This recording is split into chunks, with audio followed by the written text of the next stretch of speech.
21st Precinct, Sergeant Burns. Where is this? Yeah? Yeah? Well, who is it? His wife? Hitting her with what? Oh. All right, I'll send the officer. You're in the muster room at the 21st Precinct, the nerve center. A call is coming through. By transcription, you will follow the action taken pursuant to that call from this minute until the final report is written in the 124 room at the 21st Precinct. Okay, the officers will be right there. You wait out in front. Show them what flat it is. Yeah, out in front. All right, okay. 21st Precinct. It's just lines on a map of the city of New York. Most of the 173,000 people wedged into the 9/10 of the square mile between Fifth Avenue and the East River wouldn't know if you asked them that they lived or worked in the 21st. Whether they know it or not, the security of their homes, their persons, and their property is the job of the men of the 21st Precinct. The 21st, 160 patrolmen, 11 sergeants, and 4 lieutenants, of whom I'm the boss. My name is Kennelly, Frank Kennelly. I'm captain in command of the 21st. I was working my night tour, 4 p.m. to 8 a.m. The weather was unusually mild for the time of the year. At 10:45 p.m., I was on patrol of the precinct in sector car number 1. I had instructed the operator of the car, Patrolman Charles Lasky, to stop at a garage on 1st Avenue in the 90s so that I could verify the investigation by Sergeant Waters of an application for a towing car license. While I was inside the garage talking to the night manager, Patrolman Lasky entered and informed me that a Signal 30 ambulance responding had been broadcast over the car radio. The address was 710 East 78th Street. We left the garage, got in the car, and made the run. A Signal 30 denotes an armed felony, and all patrol cars in the vicinity, regardless of precinct boundaries and other less pressing assignments, are required to respond. As we pulled into the block, I could see 2 sector cars, the sergeant's car, and an emergency service car were already on the job. A crowd was beginning to gather on the sidewalk in front of 710, a converted brownstone. There's the spot, Lasky. Pull in. Yes, sir. All right, help him keep the sidewalk clear. Yes, sir.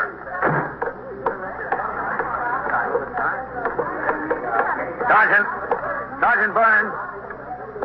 Hello, Captain. What have we got? You been up there? Yes, sir. I just came down to call in, let CB know what it was.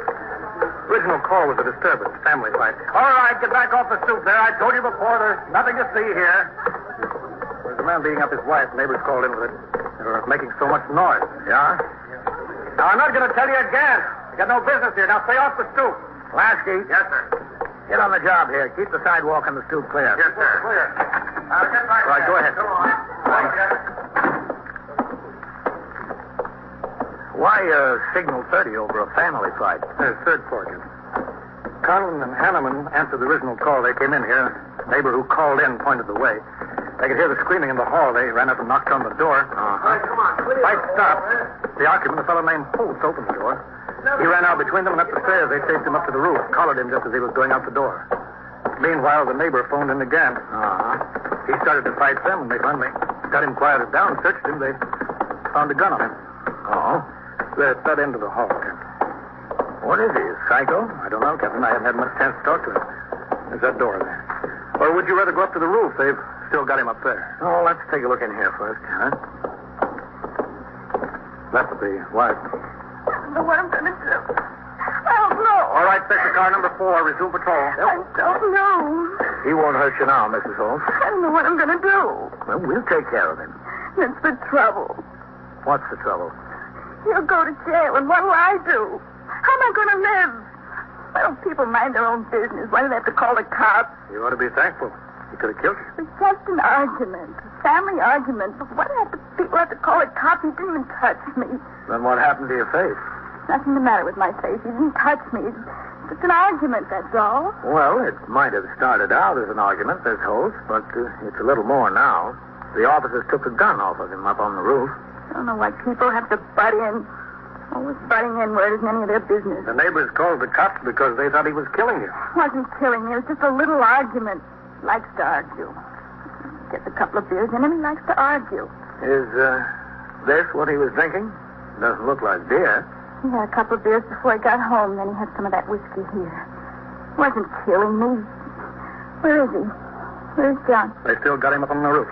What are they doing with him up there? They're talking to him. Waiting till he calms down. He's calm. He was never anything but calm.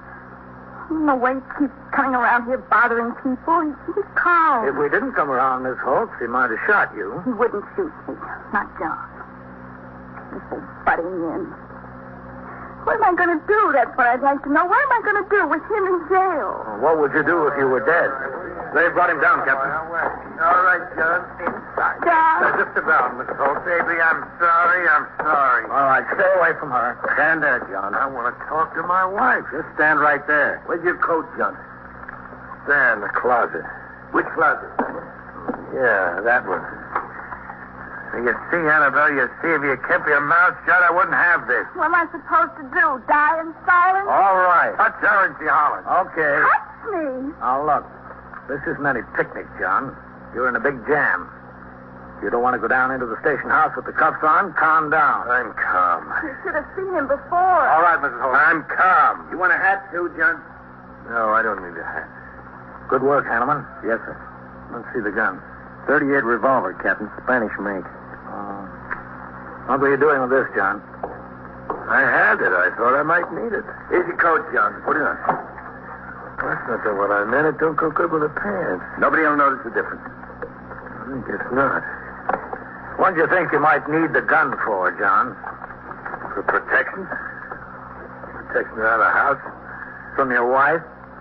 From anybody. Are you taking the pinch, Hanneman? Yes, sir. All right, get him in. Go on, John. Coming. See you in the station house, Sergeant. Take him right up to the detectives. Okay. I don't want him to go to jail. Not for hitting me. You can't send him to jail for that. He's in worse trouble than that. The gun, you mean?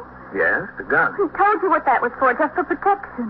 While he's carrying the gun, what's supposed to protect everyone else from him? As in all felony cases, the suspect was taken directly to the 21st Detective Squad on the second floor of the station house to be fingerprinted and questioned by detectives under the command of Lieutenant Matt King. Although the investigation was now in the hands of detectives, the prisoner remained in the custody of Patrolman Frank Hanneman, the arresting officer, who would be responsible until he was booked and lodged in a cell. Patrolman Hanneman's platoon was relieved at midnight, but he was obliged to stay with the suspect until the investigation was completed and then appear in felony court in the morning. At 12:45 a.m., I was in my office reading and signing reports when Sergeant Burns on PS rang in and told me that Lieutenant King requested that I come upstairs to the 21st Squad on an urgent matter. I walked out of my office, through the muster room, and into the back room where two plainclothesmen from the 6th Division were questioning a suspected policy writer.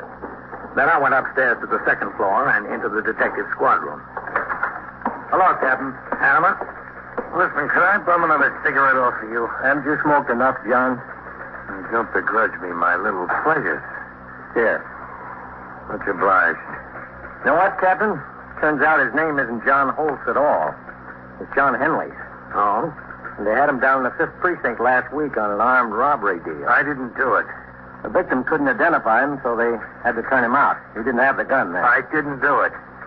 And he's done a bit in Sing Sing, grand larceny. Isn't that right, John? That's right, yeah. You got a match? Please.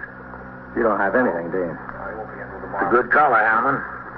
Does Conlon know about his record? No, sir. He went on home at midnight. We didn't hear about this till 15 or 20 minutes ago. Lieutenant King wanted to see me. Is he in his office? Yes, sir. He's got John's wife in there and a couple of detectives. I don't know what they want with her. Okay. Give me back my matches, John. Come on. Captain Kennelly. Come in, Captain. Hello, Matt. Goldman. Yeah, Kurt. hi, Captain. You met Mrs. Holtz, or Mrs. Henley is over at the scene? We met, yes. What is it, Matt? Goldman and Kirk have been talking to her, Captain. Turns out that when the officers hit the door and John broke and ran to the roof, Conlon took out after him. Hanneman had his hands full with Annabelle. Well, I told you, I didn't like the idea of anybody butting into our business, that's all. We're entitled to have our spots without cops coming in from all over.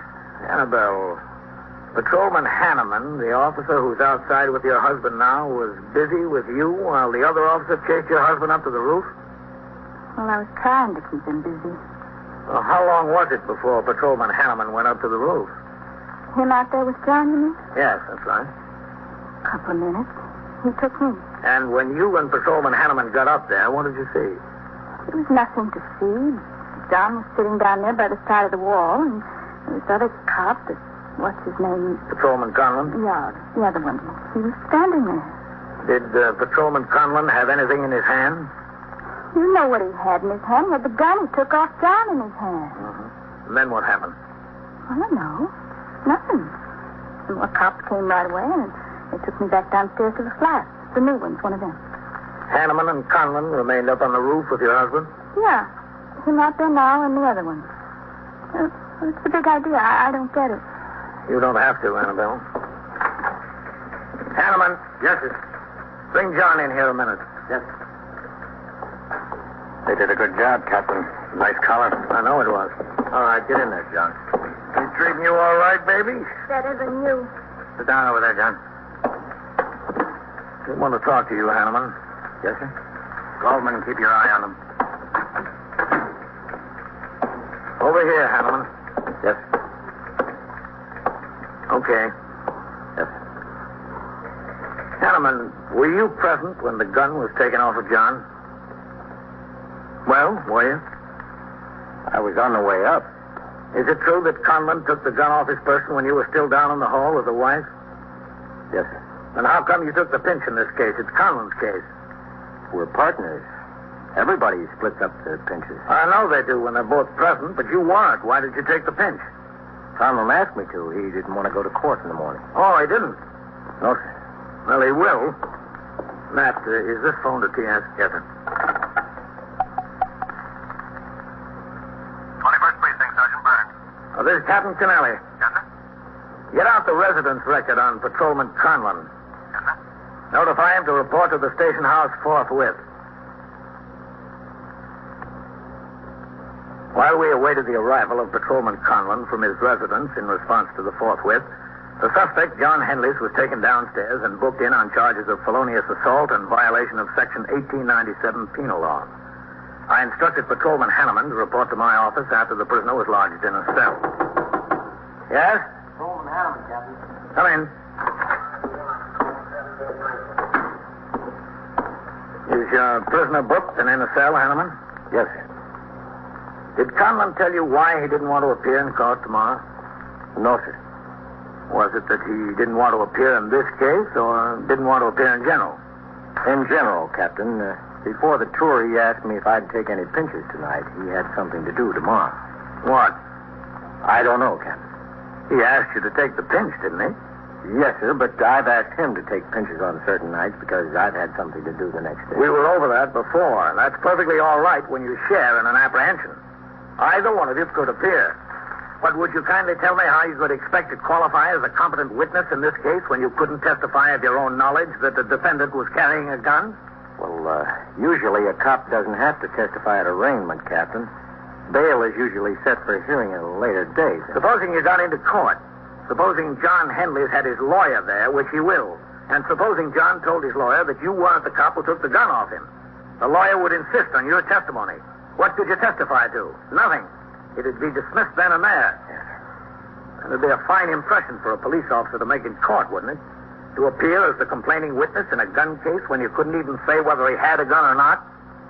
All I can say, Captain, is that I didn't see any harm in it. It's not a trial or anything. It'd only be an arraignment. Remember this, Hanneman. Without a proper arraignment, there'd never be a trial. 21st Precinct, Captain Kennelly. Sergeant Burns on TS, Captain. Yes? Patrolman Conlon's out here at the desk, Captain. He just came in. All right, send him in here. Yes, sir. You've been a good cop, Hanneman. You made a good caller tonight. Don't spoil these things. Do it according to the book, and you won't get in any jam. Yes. Come in. Hello, Frank. Mike? Leave the door open, Conlon. Yes, sir. Hanneman's going out. Yes, sir. You, wait in the back room, Hanneman. Yes, sir. Excuse me, Lieutenant. That's all right. I wanted to see you a minute, Captain. Come in, Matt. Yes. Would you shut the door? Hello, Conlon. Lieutenant King? Sit down over here, Matt. Thanks. You know why you're here, Conlon? No, sir. I got the forthwith and I came, that's all. You have any idea? No, sir. Well, you should. You and Hanneman handled the case tonight. Henleys. Henleys? We found out Hulse was an alias. The name is John Henley. Oh. Yes, sir. Is it correct that you and Henley's were alone on the roof when you took the gun off him? Hanneman was down in the hall? Yes, sir, that's correct. It was your case. You were the only competent witness. Why did you ask Hanneman to take the pinch?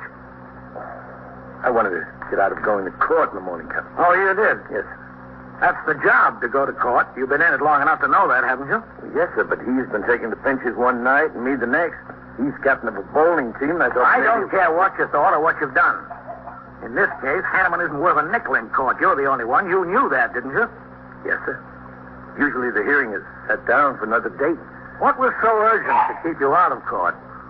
I'm supposed to be in Albany at noon, Captain. And back on the job by the 4 o'clock turnout? No, sir. I'm swinging. Why were you supposed to be in Albany? What's so important there? Personal matter, Captain. It might be personal, but it better be good. My wife, Dan, my kids, my 2 kids. On a pleasure trip? No, sir. We're living there for 6-7 weeks with my mother-in-law. We've been separated. Oh. I had it patched up. I spoke to her on the phone yesterday. She agreed to come home and try it again. I was going up and driving them home. Well, she knows you've got a job. You could have called her and told her you had to go to court. She'd be there later in the afternoon. No, sir, I couldn't. Why not? That's the reason for all our trouble in the first place. The job. Most of them, anyway. Working nights, being delayed, getting home by going to court. That's how it all started. She said she had enough of it. She's sick of staying alone at night. She wanted me to quit the job. Get into something where my time's a little more my own with her brother. He's got a bar and grill and wanted me to come in as a partner, practically. I liked the job. I wanted to stick with it. Well, we broke up. I guess after 6 or 7 weeks, she missed me as much as I missed her and the kids, Captain. I called her, I asked her to come home. She said, okay. And I was going. Now, if I called her again and said I couldn't be there on account of the job, she'd probably say, don't come at all. Why didn't you tell the captain on the scene over there? You know, he probably could have worked something out. Yes, sir, Lieutenant. I know he probably could have, but I wasn't taking any chances. I thought it would work out okay with Hanneman taking the pinch. But it didn't. No, sir. Now I'm in a jam with her and a jam with you. All right, Conlon. You'll find Hanneman in the back room. Wait there with him. Yes. Conlon. Yes. Well, never mind. I'll talk to you later. Yes. Conlon. Yes, Doctor. Come here. What's the trouble? You got an extra sling back there, Sergeant? Just a second. 21st Precinct, Sergeant Burns. Lost your what? What the euphonium? Yeah? Yeah? Oh, it's like a tuba, huh? Well, where'd you lose it? What subway? Yeah, I see. Yeah. Well, the first thing I'd suggest that you do is call the transit lost and found. That's Ulster 25000. Ulster. UL. That's right. Then you come in here and we'll take a lost property report. Yeah, that's right. That's between Lexington and 3rd. You're welcome. Now, there's a guy with real troubles, Conlon. He lost his euphonium. You ought to be happy he had one to lose. It couldn't be that bad, Conlon. Don't try to cheer me up, Sergeant. All right. You want to supper? I'll be in the back room. 21st Precinct, Sergeant Burns. All right, you take your meal now. Hi, Frank. What do you say? All right. I got us jammed up, didn't I? It's nothing. Sit down. What do you mean, nothing? If I had any sense, I wouldn't have asked you to take the pinch. You want to smoke? Yeah, thanks. Thanks. So what happened? Well, the guy turned out to be a pretty hot customer. He did some big time, and they think he's right for a couple of armed robberies downtown. Yeah? Yeah, they're tickled to death to have him right on the gun deal. They're tickled to death, and I'll probably be up on charges. I'll be right there with you. What could they stick us with? They'll find something in the rules or in the manual. Or conduct to the prejudice of good order, efficiency, and discipline. That covers everything else. This is a stinking job. You break your back, and what do you get out of it? Nothing. Besides losing your family. Don't cry on my shoulder, Mike. I'm not the PBA delegate. I'm in the same boat you're in. Lieutenant King was in there with him. Yeah, he went in as I was going out. Oh, yeah. He's probably helping the captain draw the charges and specifications. And I quit a good job on the New York Central to join the cops. Hi, Mike. Frank, what do you think? How you doing? You guys must sure like the job. Yeah, we're married to it. Big deal. If I've got any sense, I'll go into that bar and grill with my brother-in-law. What are they keeping us waiting around here for? Don't they know we've been on the job since 4 yesterday afternoon? What time is it, 2 o'clock? 2:10. That's worse. They're waiting for us to tell them we're sorry. Maybe they're getting the deputy PC up here to suspend us on the spot. No, they wouldn't be doing that. That's all I need. There you are. Two of you put John in jail. They keep me upstairs with questions for 3 hours. Did they tell you you could go home? Yeah, they told me. Cops are supposed to help people. Tell me, what am I going to do with him in jail and back in Sing Sing? Lady, I don't know what you're going to do. As far as I'm concerned, I wish I'd never seen you or John. I wish you lived on the west side. I wish I'd had enough sense to stay in the Coast Guard. I don't know what I'm going to do. I don't know what. Well, listen, Mike. Yeah. Why did you want me to take the pay? Oh, I've got to go up to Albany tomorrow to bring my wife and kids home. For good? Yeah, I hope for good. We got it straightened out. Congratulations. Thanks. Hey, even if we get that $720 more a year, the job isn't worth it. You think they'll give it to us? I don't care. I'll be tending bar in my own store. What are they waiting for? Suspense. Yeah? That's part of the technique of command. You learn it at Delahanty's. Wear them down by cooling their heels. Then even bad news is a relief to get. How long was your wife away and the kids? 6, 7 weeks. That's a long time, too. Yeah. That uniform allowance in addition to the $720 a year is a good thing to have. Yeah. But that's a bargaining point. I think the PBA would settle for the $720 and let the uniform allowance go by the board. Well, I don't know whether we should. Mike, here they come. Skipper and Lieutenant King. Bad news. On your feet, Mike. Yeah. Hanneman? Yes. Come on back to the cells with us. We want to talk to Henry. Yes. You wait here, Colonel. Yes. Let's go. You been out for a meal yet, man? No, sir. Well, let's walk around to Lexington Avenue after we get this settled and grab a sandwich. Sure, Captain. Go ahead, Hanneman. Yes. The attendant's out for his meal, Captain. Do you want me to go back and get the keys from the desk officer? No, we can talk to him through the bars.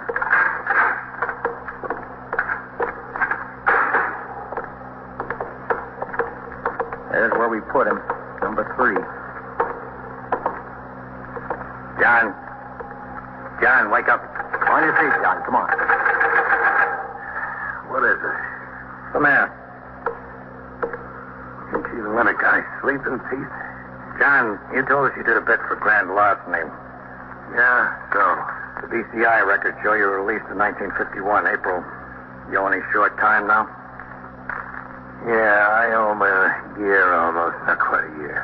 All right. In addition to the charges you're booked in on, you're being held for parole violation. We'll notify the parole board that you're here when the office opens in the morning. So what you got in your mind? Can I go back to sleep? Do what you want. Okay, let's go. Thanks for the good news.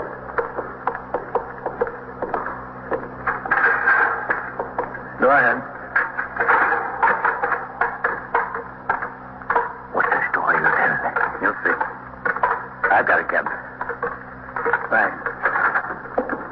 Okay. All right, Conlon. Yes, sir, Captain. Notify the desk officer that you, instead of Hanneman, are the arresting officer in the case. Yes, sir. Then I do have to go to court in the morning. Is that right, Captain? You go to Albany. You'll be notified when to appear in court. Yes, sir. I'll be in my office, Matt, when you want to go out for that sandwich. Yes, sir. Captain. Yes? What about me?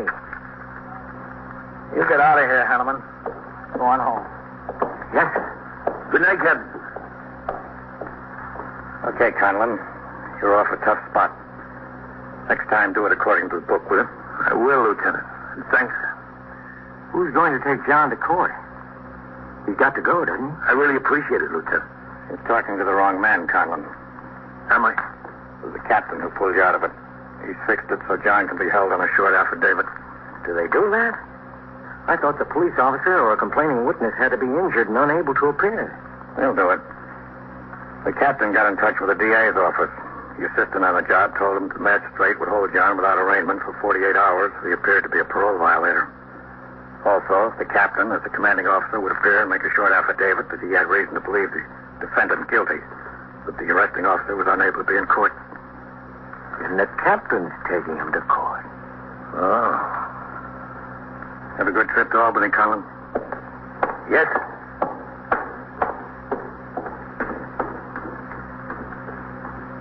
Well,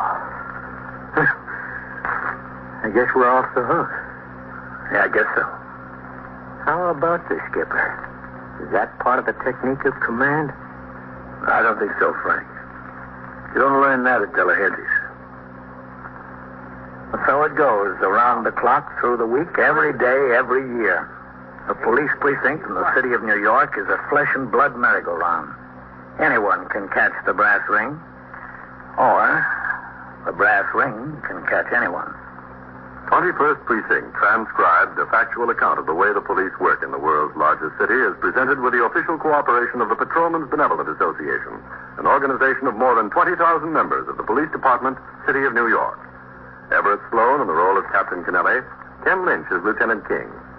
Written and directed by Stanley Niss. Produced for CBS Radio by John Ives.